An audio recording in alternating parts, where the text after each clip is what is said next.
Great. It's 4 p.m. in Zurich, so we're going to get started. Welcome and thank you so much for joining us in this webinar.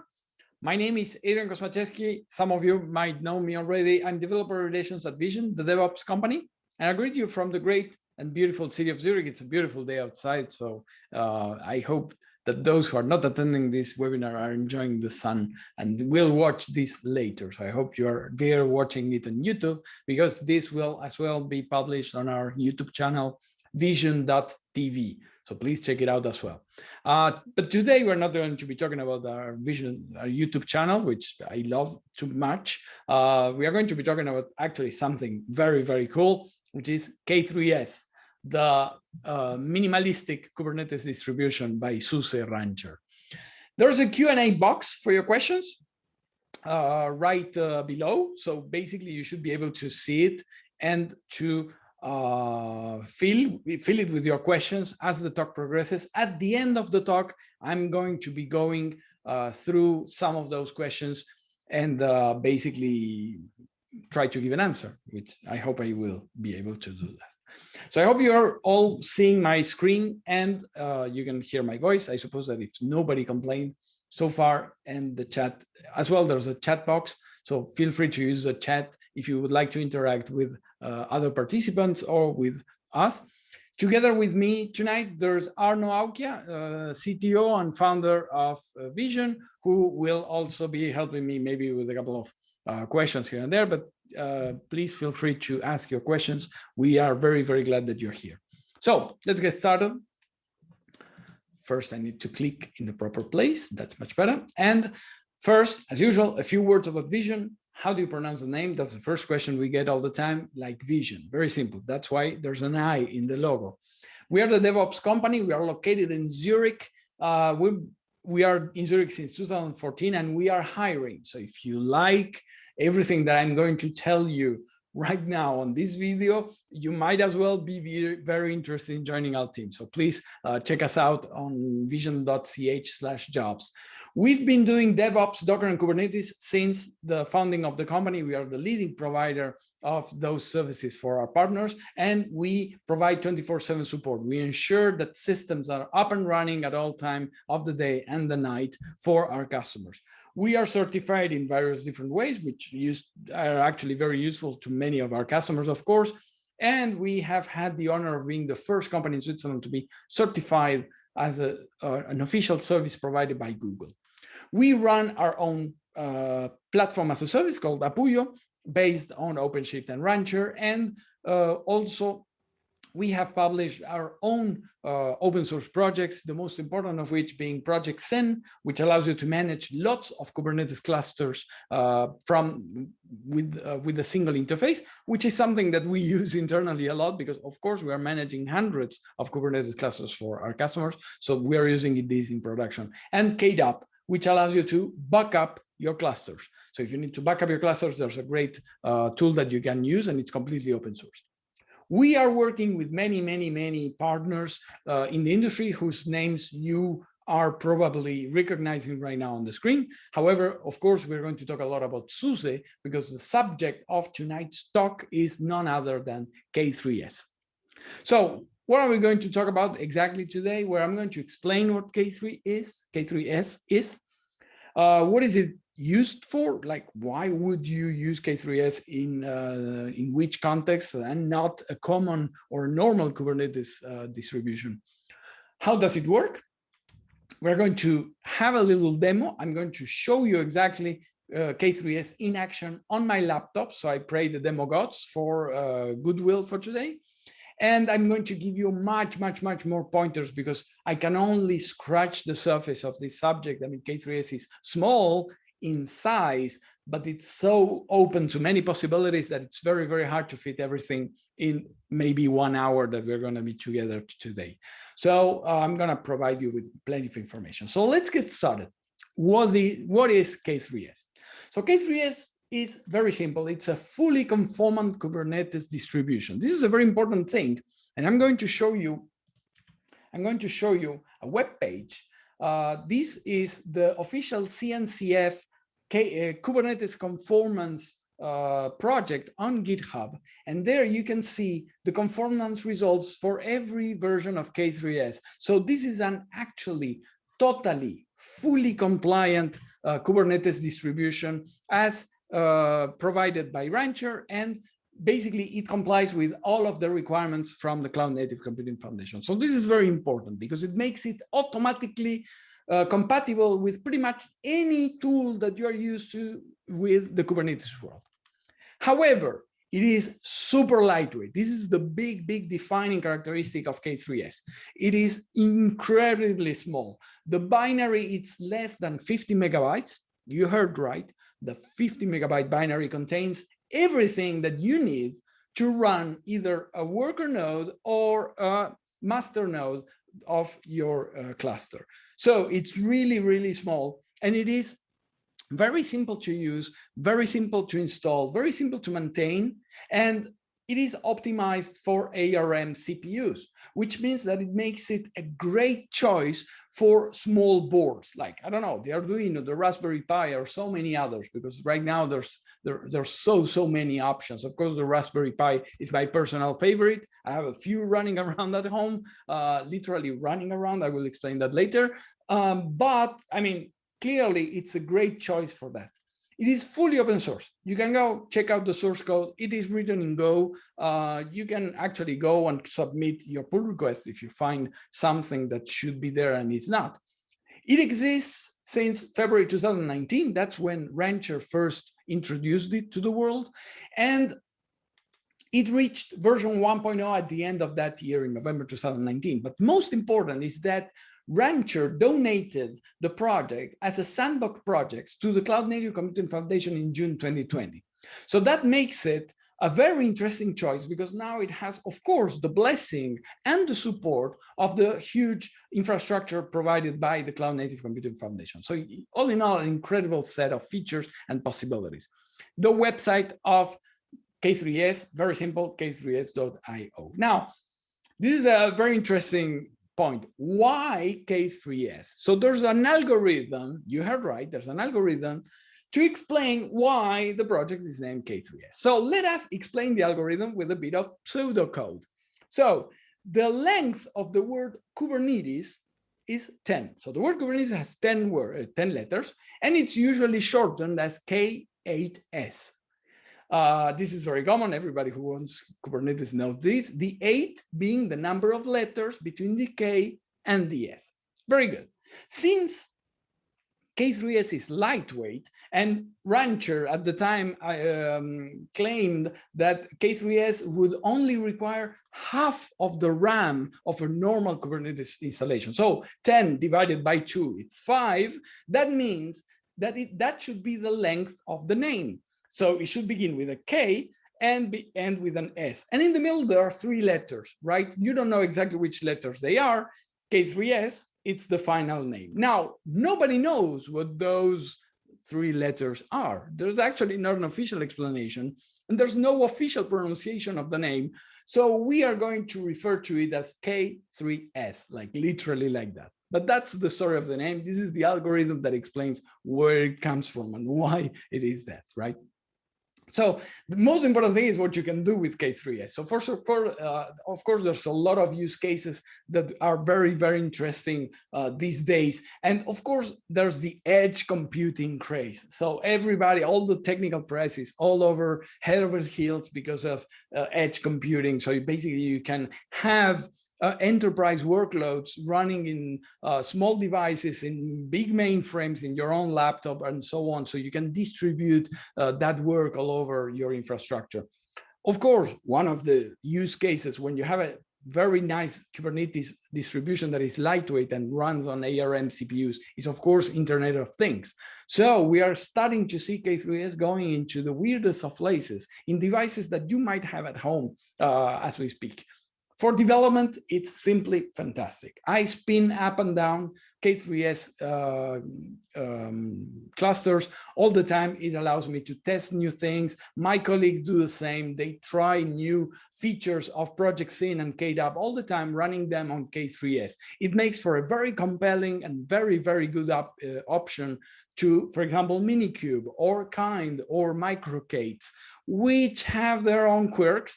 K3s, it's a fantastic option. Off the box, it provides pretty much everything you need to simulate a real Kubernetes cluster running on a cloud provider, for example. It is great for CI/CD. We're going to see an example of how you can use K3s on CI/CD environments. So clearly, this means that it is so lightweight. You could be running a small K3s cluster in your pipeline, injecting, that is applying all the YAML that you want on that small cluster, running live tests, making sure that everything works, and then killing that cluster right after. So it sounds like completely crazy, but this is actually something that it's possible and it's being done, and I'm going to show you how. Of course, anything that has to be with embedded ARM devices were very low cost, low power consumption computers. K3s is simply perfect for that. And I have to add one other example. It's something that I use a lot, being developer relations at Vision. I have to write a little bit of documentation here and there, a little bit of tutorials here and there. K3s is fantastic for teaching and learning Kubernetes. If you want to learn about Kubernetes, I don't think there's a better option than K3s. It's super lightweight, it spins up in no time, and you've got a very nice cluster pretty much ready to be used off the box. There's another use case that is actually, I will be quoting the official documentation from K3s for that. And I find it so funny that I had to put it on the presentation, which is K3s is great whenever you cannot afford having a PhD in Kubernetes clusterology. This is fantastic. This is actually on the documentation. You can go and check it out. It's really, really fun. I think it's a great quote, but it actually says a lot. It's so simple to use. You don't need to actually be, I don't know, certified Kubernetes administrator. You could probably prepare for the CKA using K3s, of course. In Vision, we are crazy about K3. And really, I cannot tell you how much we use it. Personally, I have used it, for example, for the Getting Started guide. We've written that in the team using K3s. So you can actually learn how to back up your Kubernetes clusters using K3s, and the link is on the slides. We are going to make the slides available to you right after, so don't worry. But basically, you can go to kdap.io, which is the official website of KDAP, and you're going to see a Getting Started guide there. You can check it out and see that it's actually using K3s.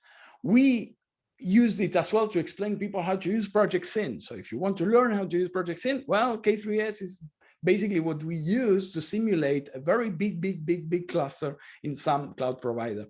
And funny enough, we've also shown live a live cluster using K3s back in 2019. So we were using already the beta versions of K3s back then because we were crazy about it. And we called that Apuyoli. So if you know that Apuyo is our very big platform as a service offering, well, Apuyoli, for those who don't know Swiss German, the Li means a diminutive. It's a small Apuyo, right? So basically, this is what Apuyoli looks like. This is literally Apuyoli. It's a cluster with many software, many small board computers. They are not Raspberry Pis, but on the same vein, with the whole networking and everything that you need to get them running, one of them running as the master, the others running as worker nodes and so on. So basically a very simple cluster that was connected online, and you could actually go and to apuyoli.eu.ngrock.io/podstock to interact with it live. And that was during KubeCon 2019 in Barcelona, where the Apuyo team were there and the Vision team were there. So there we go. We've been using K3s a lot to have fun, and this is some of the things we've done. What are the features? Let's go deeper on the features of K3s. First of all, as I told you, it's lightweight. only 50% of the memory requirements. This is actually Rancher saying it in their documentation. It's a single binary. You just have one Go executable that is not even 50 megabytes, and it contains everything. And we're going to see which components are these. It doesn't use etcd. This is one of the biggest differences with a normal, let's say, between quotes, normal Kubernetes distribution, which is usually based on etcd. This one uses SQLite 3. There's a lot of packaged add-ons that basically come in this binary, and it's been built with security by default. So it has a very good track record of security, and there's a lot of activity in the GitHub project where you see a lot of issues being tackled regarding security. So that's many of the features of K3s. We talked about packaged add-ons. What are these things that you can enable and disable when you launch a new K3s cluster? Well, for example, Flannel for networking, Helm for installing applications on your cluster, Traffic, which is the default ingress, Core DNS, and many, many more. You can enable and disable all of these things. So for example, if instead of Traffic, you would like to use Nginx as an ingress, well, basically you launch K3s with the -- disable traffic parameter, and then you install your own ingress, up to you. So it's enabled by default. How does it work? Let's go a bit deeper into actual information about how this thing really works, because it's kind of weird. I'm telling you there's a single binary. Let's see how all of this works. The same binary can be used for worker nodes and control planes.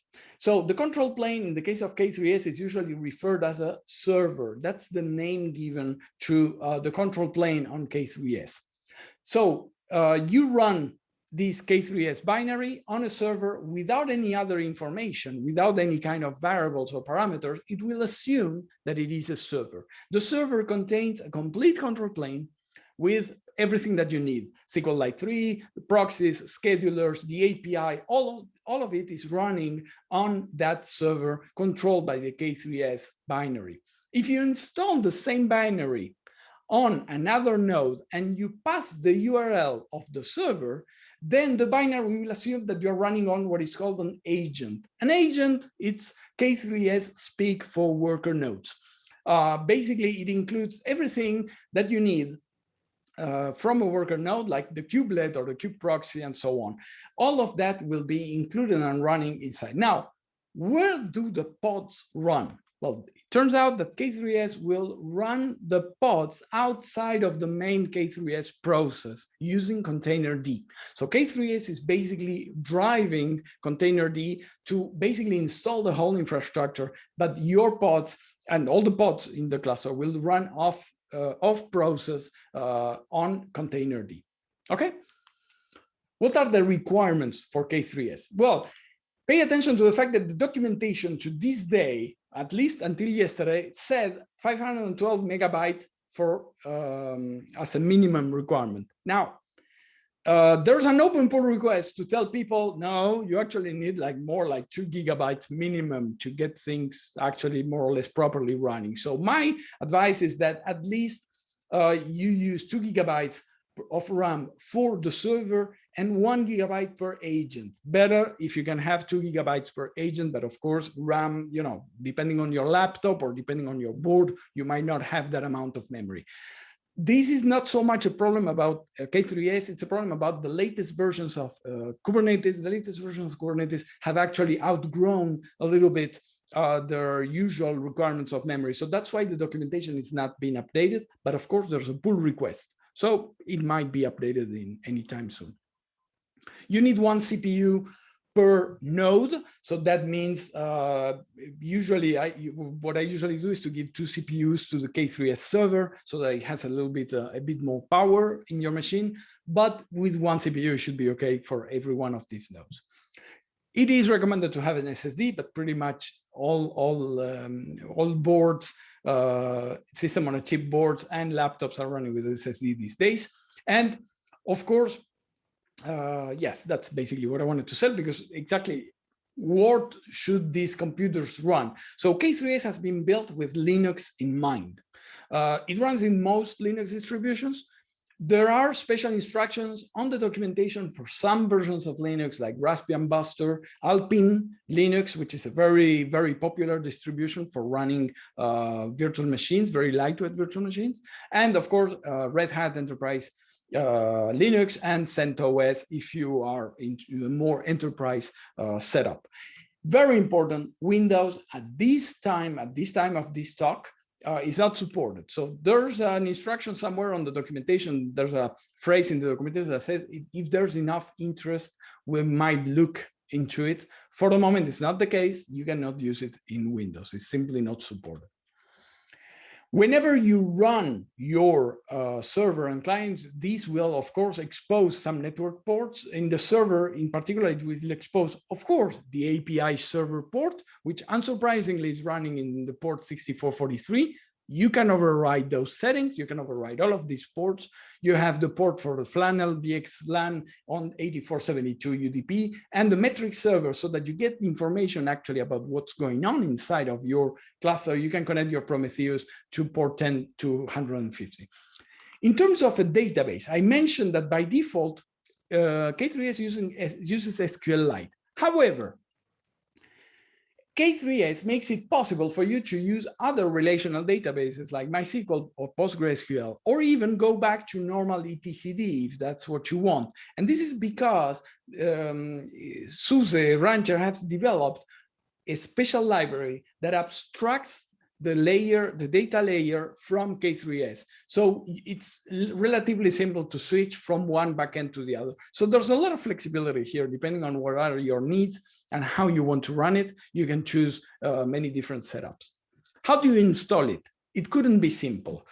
It all comes down to curling a script and piping it on your terminal. So we all know that this is probably not the best security-wise, but you gotta probably sometimes just take the leap of faith, and it's basically everything that you have to do. Once you've installed the server, which is normally the first thing you should do, you can see a special file called node token that contains the token, a very long string of random text that every agent should give the server in order to identify themselves, so that you can attach the agents to the server. And of course, there's the required kubeconfig file, which is k3s.yaml somewhere in etc, in the etc folder. On the other side, we have the agent. So as I explained previously, to launch an agent, to install an agent, what you need to do is to actually specify a couple of variables. First of all, the URL. You gotta tell the node, this is your server. Very good. And then you have to, of course, fill the token, the literal value of anything that is contained inside of that file. That's basically everything you need to do. Once K3s detects those two those two variables on the environment, it will install an agent. That means that the requirements will be different. As I've shown previously, a different set of functionality will be installed. Now, very important, please remember, when you install, every node must have a unique host name. So if you cannot, for some reason, you cannot change the host name of your nodes, you can actually pass a variable called K3s node name. Very simple. This way, every node will have its own different name. All of this sounds easy enough, but of course, if you have to do this repeatedly all the time, it can become a bit cumbersome. So there are actually other ways to install. Some of them to install K3s. Some of them are provided by Rancher and SUSE by default. Some others are provided by the community. So this is very, very interesting, because on one side, we have K3D and K3OS, and I'm going to go back to these two later on. So I just leave the name right here, and we're going to see what it is. But on the open source side, we have two very nice options as well to drive the installation of K3s.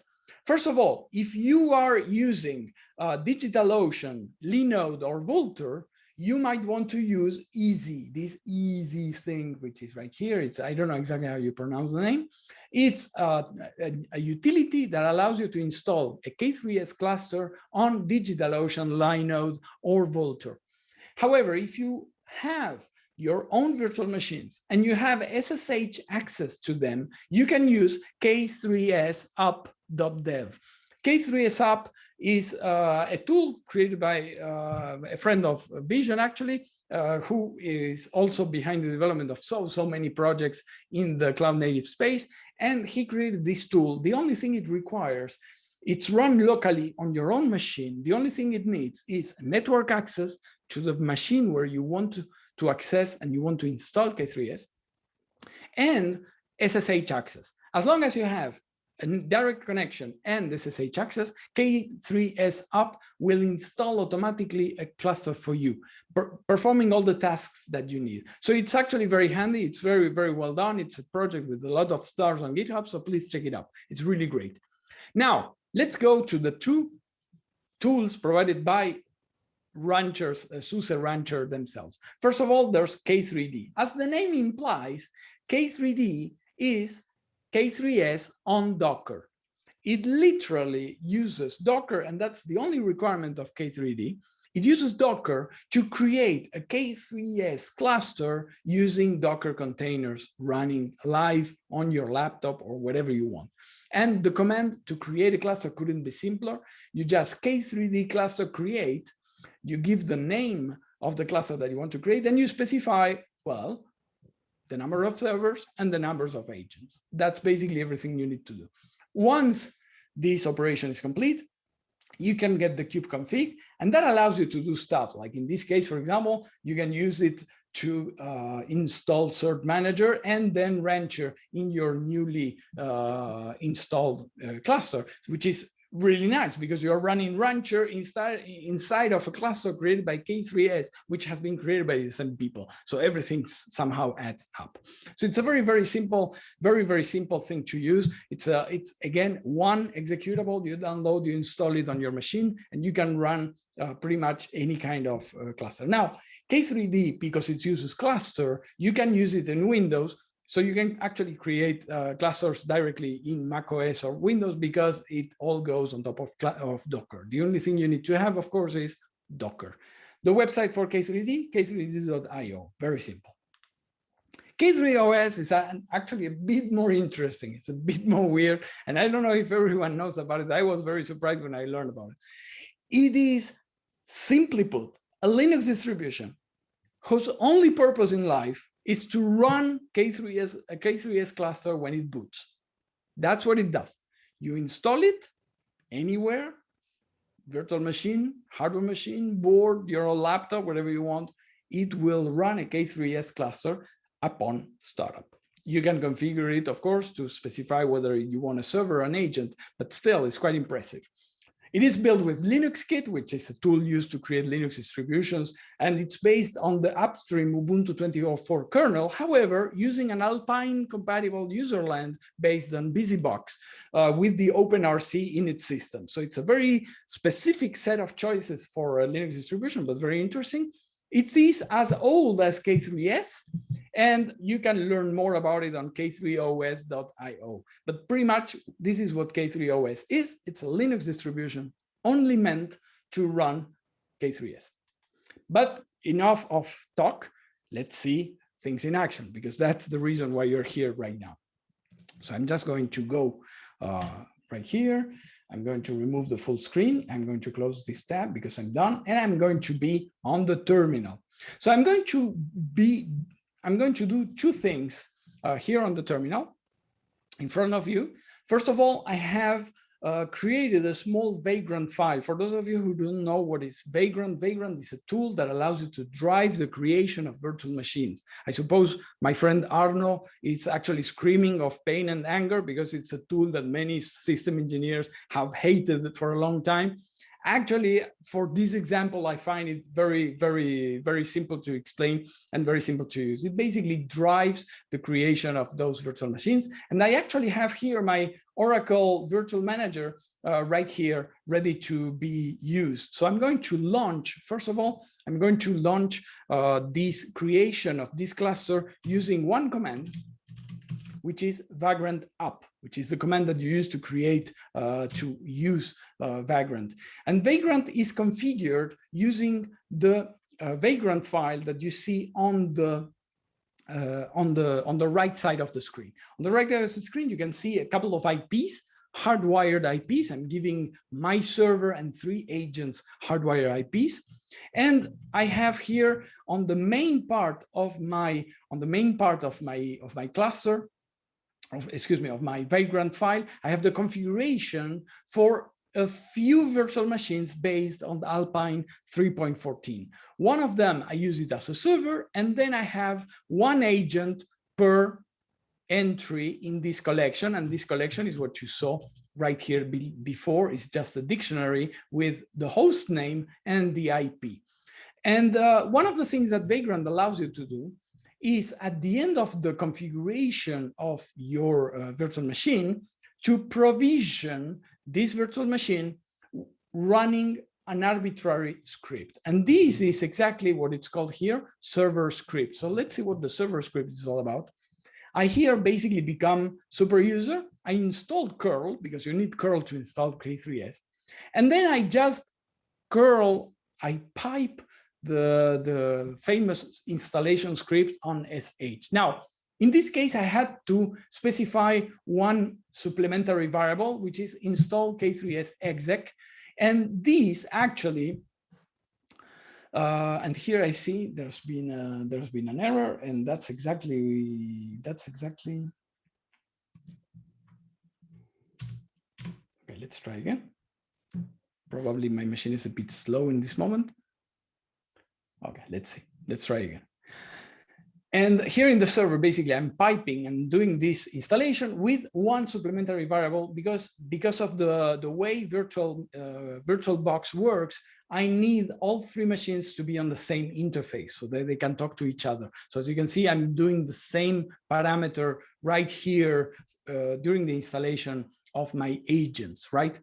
And then I just copy the token so that others can find it. So as you can see, I'm copying on the server the token to a shared folder called Vagrant shared, so that the agents can find that token right after during the installation. See, this is exactly what's going on right here. I can pass the value of the token or the token file itself. So I just pass the path to the file on the disk. That's basically, and of course the K3s URL, which will determine the location of my K3s server, wherever it is. This is the definition of the synced folder. So I have on my local machine a shared folder, it's called shared, where I will be able to see my K3s YAML and my token. So this is running, this is ongoing. As you can see, things are happening on my VirtualBox. I have my server, it is running. I have my agent 1 and agent 2, they are running as well. Now I have my 3rd agent that's coming up alive. So this is really cool. This is all driven by this Vagrant file that I just created. And this Vagrant file is actually open source. The link to the project you will find at the end of the presentation. Don't worry about that. Feel free to use it. It's a very simple way to understand how to create 1 server and a few agents. You could create as many agents as the RAM of your machine allows. I mean, be my guest and create as many agents as you want. Very good. On the other side, I have another demo.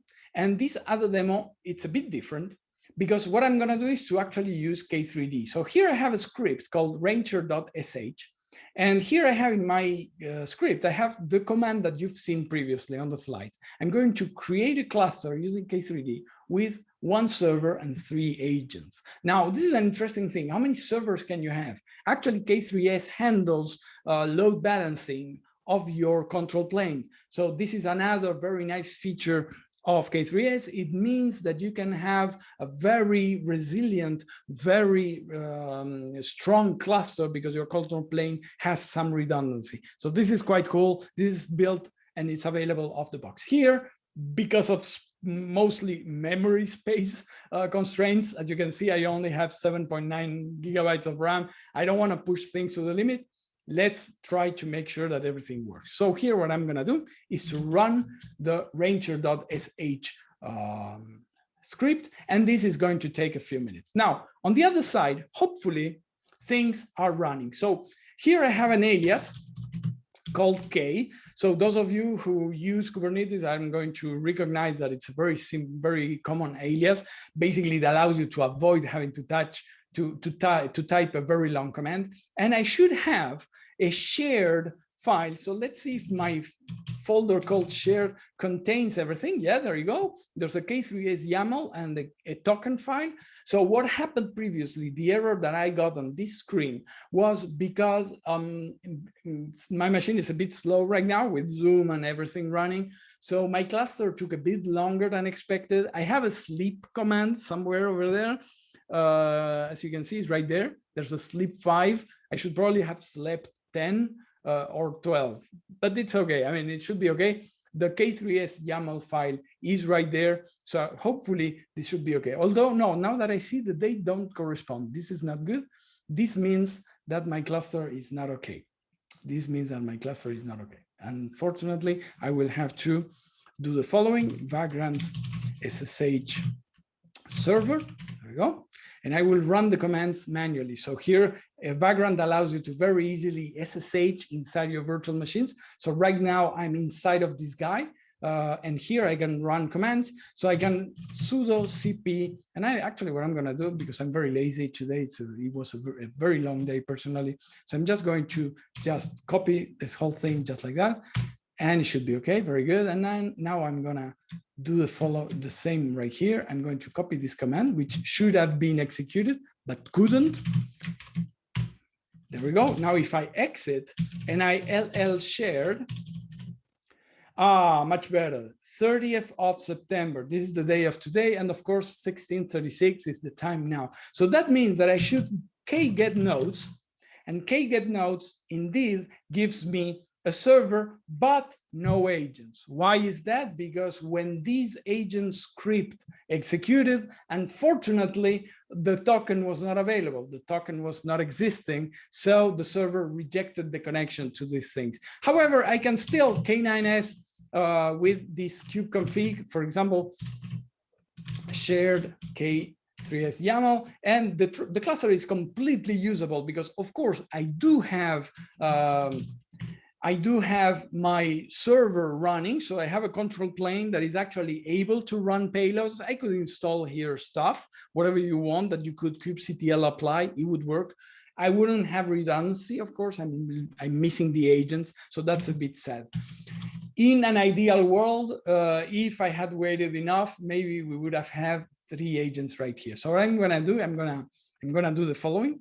I'm gonna Vagrant destroy -f. I'm going to just get rid of this whole thing. And here, I'm going to edit my Vagrant file, and I'm going to take some chances. I'm going to see if this works. I'm going to increase the time that I sleep. Let's be conservative. Let's wait for 20 seconds. Very good. So that means that as soon as all of my machines are killed, which can take a few seconds sometimes. Today, my machine is a bit slower than usual. That's very sad. There you go. It's forcing the shutdown. So Vagrant Destroy, it's a very useful tool. As you can see, Vagrant is very useful to launch lots of virtual machines at the same time. It allows you to create very nice architectures in a very short amount of time.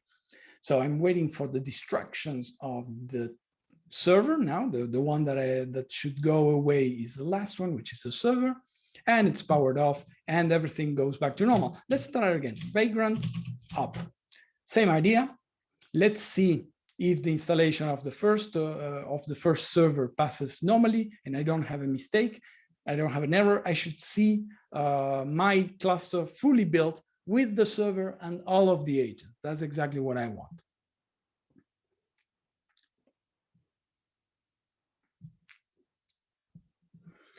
On the other side, because we have right here this script, and basically this script, what it's doing is basically to create a renter installation with a particular host name. So I'm using ngrok for reverse proxying.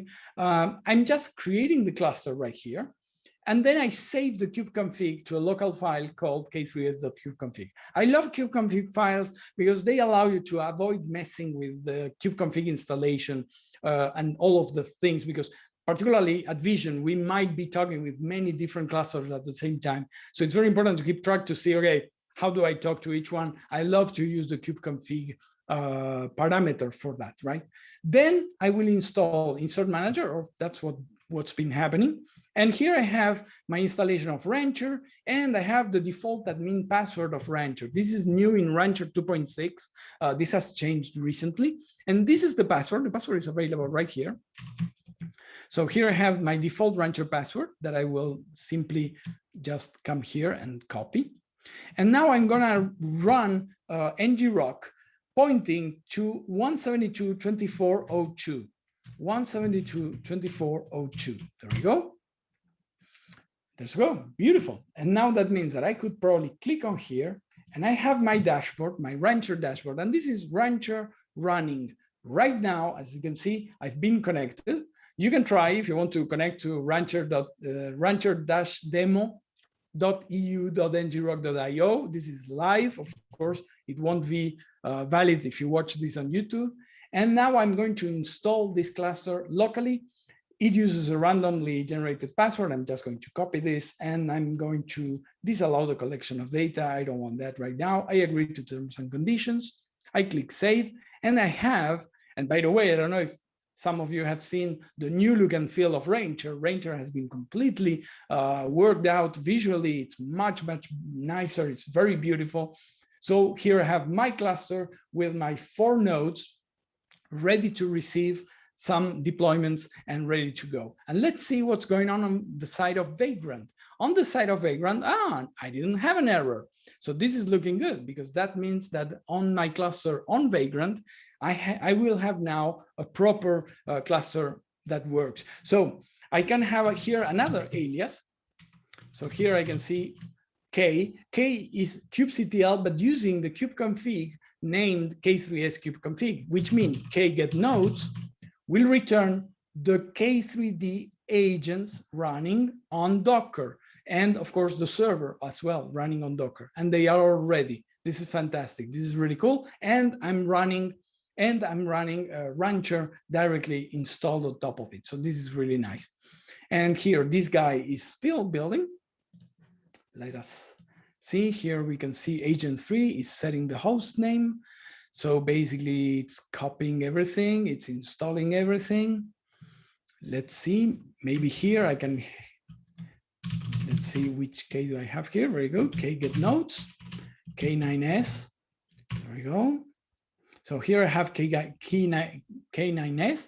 For the moment, there we go. I have my 3 agents. Now it looks like a proper cluster. It's working beautifully. I have my server and my 3 agents. What happened previously, as I told you, was that I went too fast. The script went a bit too fast. So K3s, the server wasn't ready. So that means that the 2 files, the token and the K3s kubeconfig, weren't ready, so they couldn't be picked up. So the agents couldn't register with the server, even though the virtual machines were running. This is one of the great things that I like about K3s is the fact that it is actually a great tool to understand how all of these pieces fit together. It's a great way to have in a few minutes, because we've been doing it for what? 15 minutes, not even 15 minutes. We've been playing. I had the time to actually destroy the cluster, create a new one, get started again, and I can do pretty much everything I want. So here, for example, I can see all of my pods, and here I could, for example, K apply -F, and I can do something like, no, it's -K, what I wanted to do. And it is demo. Yes, very good. So here I will install some stuff. In this case, it's WordPress and MariaDB. So if I hit enter on the left side, you're going to see all of the pods appearing on the right side. There we go. WordPress starting up, MariaDB starting up. I'm starting a WordPress with 4 replicas of my pod. So that gives as well a little bit of redundancy and so on. So there we go. This is a live cluster, just as you would use it. By the way, the tool on the right, if you don't use it, is K9s, yet another K9s, K3s. It all goes on the same theme, you know. It's always a K, a number, and usually the S at the end. But you get the idea. Adrian. K9s is a great way for inspecting the state of your clusters directly from the command line. I love it. I think it's a a great tool. There we go. Adrian, we're still seeing, now we're seeing your console. Yes, exactly. I'm sorry about this. So Thanks. this is what I wanted to show you, but I was looking at the wrong screen. Basically what I did right here was applying a set of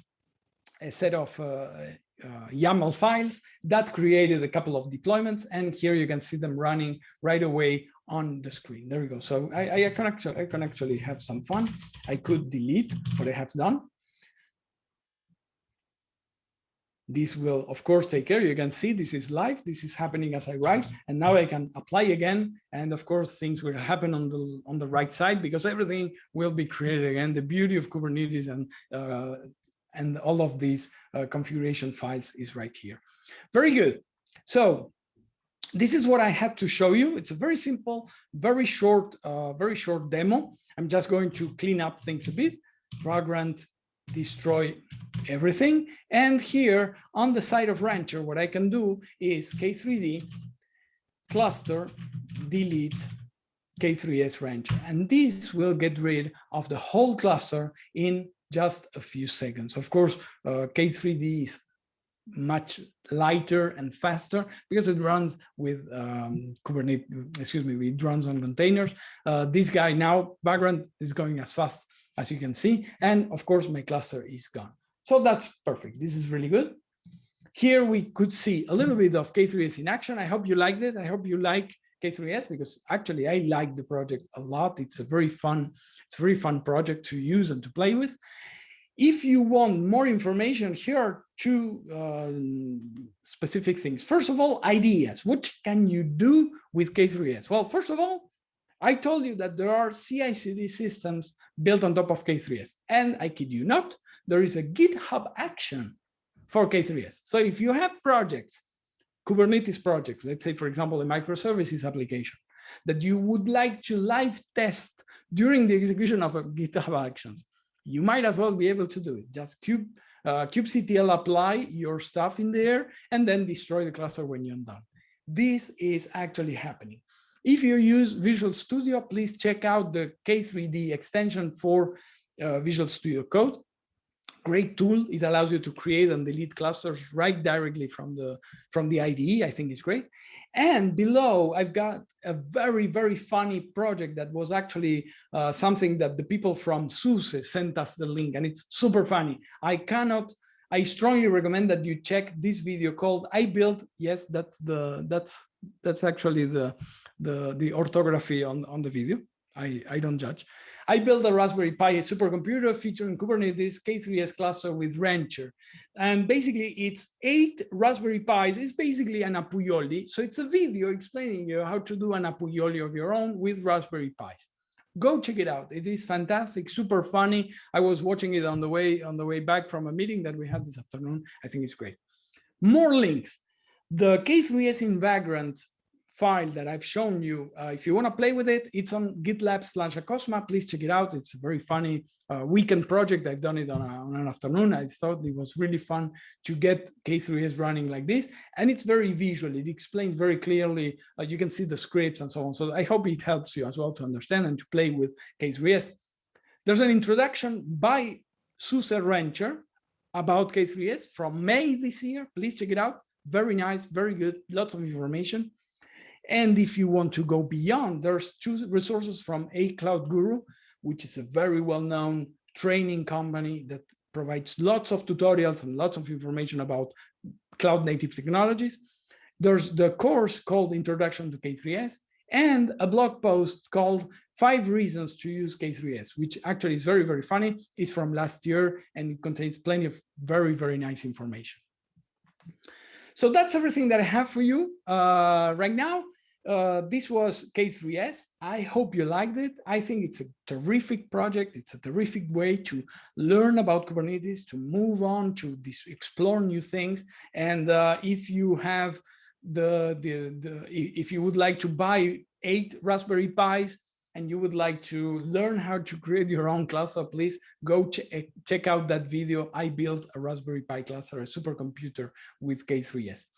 So Thank you so much, everyone, for your attention. I'm just going to open the chat window to see what was going on. Yes, we can see the terminal. I apologize for that. And thanks for the compliment on the unexpected demo situation. This is stuff that can happen. So, of course, it happened to me during the preparation of this talk. I thought 5 seconds would be enough. Clearly, it was not. It's okay. So I don't know if you have any questions. I would be very glad to answer some. I'm going to see on the question and answer section. In the meantime, I will close the video right now. I close the recording right now. So thank you so much for watching. If you were watching on YouTube, thanks a lot. And please, if you like this video, subscribe, like, and share as usual, and hit the little bell so you get notified about new videos on vision.tv. Remember, vision.tv. Thank you so much. And I'm going to stop the recording right now. Bye-bye.